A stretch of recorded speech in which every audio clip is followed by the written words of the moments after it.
Welcome back, Buffs, to a new episode of BTV. I'm your anchor, Sienna Cope, and today we'll be looking at the year in review and giving you more information about the recent transgender sports bill. Have you gotten your COVID-19 vaccine? Will it be a requirement for next year? Reporter Skylar looks for answers to these pressing questions. At this time, COVID infection rates are slowing down, and the government is trying to make sure as many citizens are getting the vaccine as possible. And it makes us wonder, will the COVID vaccine become mandatory? And how is that decision made? I mean, that's a mandated thing from the state. They create what vaccines are and are not required for students to enroll in school, for people to be on property, for employees to be employees. It's not up for us to decide as a local education agency. It is a state and federal agency issue. There are currently 7 vaccines that are required to attend school in Kansas, and 2 others are listed as recommended. The last time vaccines were added into its mandatory list was last year in 2020. Unlike most other immunizations, some people have concerns about the COVID vaccine. I don't ever hear people complain about the meningitis vaccine or the polio vaccine or a tetanus shot. They're not scared of it or afraid of it. So yes, it is a different situation that I've never been around before, where they just kind of have quickly come up with a solution to the problem. However, the vaccines that have been approved are considered to be safe. According to CDC data, there have been around 250 million doses distributed in the US. So far, there are no deaths directly linked to the vaccine. People we have talked to have mixed opinions about the vaccine. I haven't gotten the shot, and I haven't even gotten COVID, and it's been around for like a year already. People are getting it, that means they're helping saving the world. That means we can get the world back to a kind of normal. Yes, if you can deal with the pain personally, and if you don't want to deal with it, then no.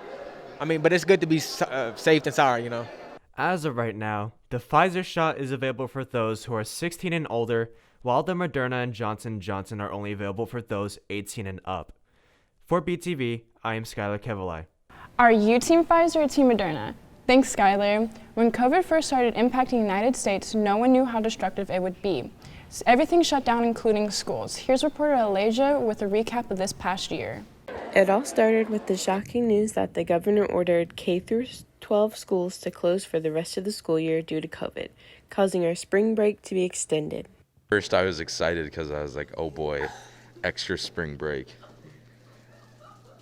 And then it just got really annoying. It just got too long. It was a hard start for students and teachers alike. With these sudden changes, they had to adjust to the new ways of teaching through Teams.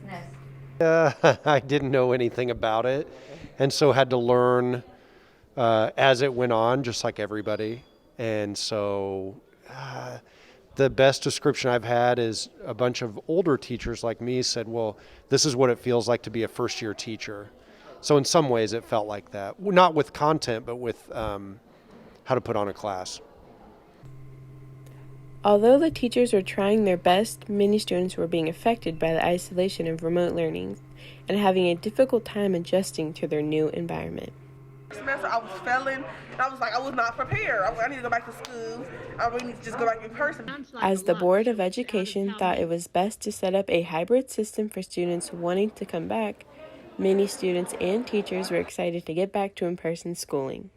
Can't get that solo help on online school, that in-person way better. You get your stuff done, all that.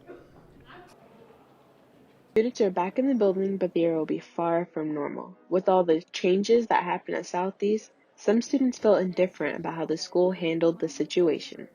I mean, I'm happy that we all got to go back and everything, but honestly, the entire year kind of seemed like a letdown on part of the school. And I mean, I understand that it was a new situation and we didn't really understand how we were going to deal with it. But at the same time, I feel like children's health was taken very seriously and not enough about children's mental health and how school was going. And I feel like if we paid more attention to that, we would have been more successful this year. And we just weren't set up enough for success. The restrictions of sports and events were one of the many things that impacted the school year. No students were able to participate, and many are eager for the fun events they all missed to come back. I would 10 times, I would have loved to have a pep assembly this year, because, the last two, like as a freshman, experience the first at Pep Assembly, it was just such an amazing feeling. And the fact that we missed out on it this year kind of sucked, honestly. Although Southeast has a long way to go before safely getting school back to normal, students are ready for everyone to be back in person. Come back to school. That's all I gotta say. The school is buns without all the students. If all the people come back, we have a way better year. They're gonna do way more stuff. I mean, social distance is gonna be, but come back, man. We bored. For BTV, this is the last of Laser Robinson. You're probably wondering what school is going to look like for next year. Reporter Aaron is here to tell us the current plan. As of this moment, we are optimistic that we will be able to start school up with all students coming back face-to-face, all students having the option to not wear a mask. The plan is to bring back face-to-face learning, but what about online learning options? The legislature has mandated that they are not going to be funding My School Remote for next year. So we know that next year the only options our families will have for learning environments are going to be their traditional on-site school setting or our EIA Academy, which is our virtual school that students can enroll in. So those are the two options that USD 259 families will have for next year. While this year was full of negatives, are there any positives that we can learn from for next year? I think that the efficiency in which we are having this conversation right now through Teams is a process in which we need to keep as a district. So if they need to collaborate in like groups or like ideas, similar topics, work like this, why would we not use the one-to-one devices, Teams, those kind of things to make that work more efficient and effective? Will we be able to have a remote day for bad weather? It definitely is. It's not something that we're going to say 100% every time there's a snow day it will be a remote learning day, or sometimes any other kind of bad weather that might keep us out, ice, etc. But it's definitely something we want to keep in our back pocket as an option, so that if we get close to number of days allowed to miss, or we just think that it would be the time of year, we really need kids involved in the learning environment and they need to stay connected with their teacher during that day, we could have a remote day. Not everything will likely go according to plan, but everyone is hoping and trying their best to have a normal school year again for both students and staff. For BTV, I'm Aaron Wynn. The next step after high school for many is college, but due to the changes caused by COVID, many don't know where to start. Miriam brings us more information. As COVID made its way to Kansas, our local colleges had to change the requirements for incoming students. Here's our college and career advisor, Mrs. Manley, with information on the topic. Many colleges have changed their enrollment requirements and they're looking to go test optional. A lot of colleges have embraced that and plan to continue it even into years after this fall. For our graduating seniors, some important information to take note of is really the same as it's been. Read your emails. The school you plan to go to has emailed you the information you need to know and included the updates that are COVID related. A lot of schools are planning to go back to on campus and get as close to normal as they can, but they've included those restrictions and they have an orientation to help acclimate you to what's expected. Here is Mrs. Manley with advice for new students. Whether you are a freshman, sophomore, junior, or senior, to make sure that you are still planning for the future. There's so much to come, there's so many opportunities. Don't lose sight of what you want to be when you grow up. Peace out for the last time, Buffs. I am reporter Mariam Al-Nasri. On Thursday, April 6, a U.S. Army Black Hawk helicopter landed at Southeast High School. Due to COVID-19, JRTC students were unable to ride the helicopter. However, all students were able to get a close-up look at what the helicopter looks like and how it functions. The annual Tatanka Awards were held at the library for students for their academic, leadership, service, and their special project skills. The winners are chosen from among the students of the quarter throughout this year. Family was also invited to watch the award be handed to their students. The best part, however, was that there were muffins during the ceremony. Seriously, stay back. I'm getting a closer look. A hump is rising out of the pit. It's holding a ray gun or a laser or something. It's shooting everything. Everything's on fire, and it's coming right at me. On April 17th, Southeast drama team performed at regionals from both school and at home. With half the class being remote, Ms. Gates delivered props and costumes to those students. The team earned a 1 rating, which let them progress to state on May 1st, where they also received a 1 score. States across the country have discussed banning transgender individuals for participating in women and girls sports, and that has now become a hot topic here in Kansas. I spoke with Senate President Ty Masterson and Representative Stephanie Byers to hear both sides, while getting the opinions of Southeast coaches and athletes about the bill and its potential impact. All right, Lady Buffs on 3. 1, 2, 3, Lady Buffs! It's really about that protection. And that's what a legislature, that's what our representative legal system does. It protects the weak. The fact that their fairness in women's sports doesn't really include anything to improve the condition of women's athletics, but simply targets a small group of people to push them out. Senate Bill 55, the Fairness in Women's Sports Act, is a bill that would have banned transgender athletes from playing girls' or women's school sports. Stephanie Byers is the first transgender legislator in the state of Kansas, and she believes that even the discussion of this bill is damaging. Just hearing these things, I know of kids across Kansas who are saying, I'd like to go out for the girls' tennis team, but now I don't even know if I should go to the organizational meetings. The president of the Kansas Senate, Ty Masterson, is one of the lead voices in support of this bill, which he says will create an equal playing field in women's sports. There have been now multiple cases that have across the country in general, in which you have, for example, a championship female runner that then lost the title to somebody who had a physiological advantage. Though many proponents claim that trans women dominating in their sports is an issue, district officials say otherwise. How many transgender girls are currently competing in Wichita? As far as I know, there are absolutely no transgender females competing. How many trans girls have ever won an individual championship in this state? There are 0.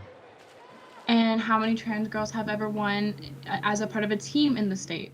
There are absolutely 0, as far as I know. Athletes and coaches we've talked to say that this bill is unnecessary and harmful. I think it's completely okay for transgender females to compete in sports because not all transgender women are strong as society says for them to be like before they transition. And I don't think it's a problem. I feel like that would have some psychological damage to those women who want to compete. I feel like it would just be unfair to them. If there is somebody who is a transgender female, they might have feelings of where they might not be able to have the ability to pursue their passions if that was a passion. I think you would see more effects in the classroom and in the schools where it would just be one more issue that our transgender students have to deal with. I mean, it's equality. If they identify as female, I think they should be able to play. Even with those concerns, Senator Masterson says protecting girls in sports should be the main priority. What we have to be careful about there is giving up the protection of the underdog because of this cultural perception, right? And that is really what we're talking about.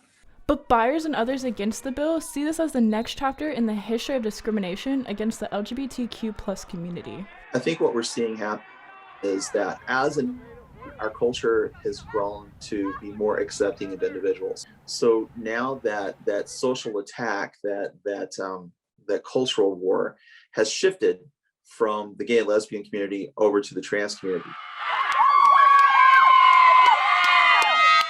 Senate recently failed to override Governor Kelly's veto of this bill, but supporters of this bill promised to bring it up again in future sessions. Now, here's BTV's last sports update for this year.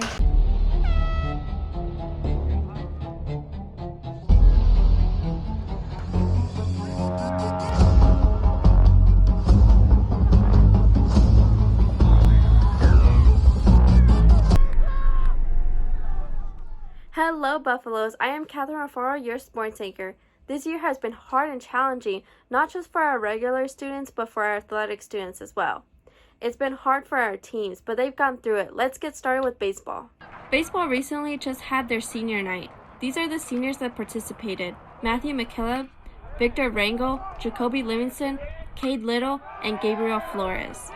Softball has been improving, with their recent win over South on senior night 18-12 and their recent win over East 13-4. Good job, Buffs.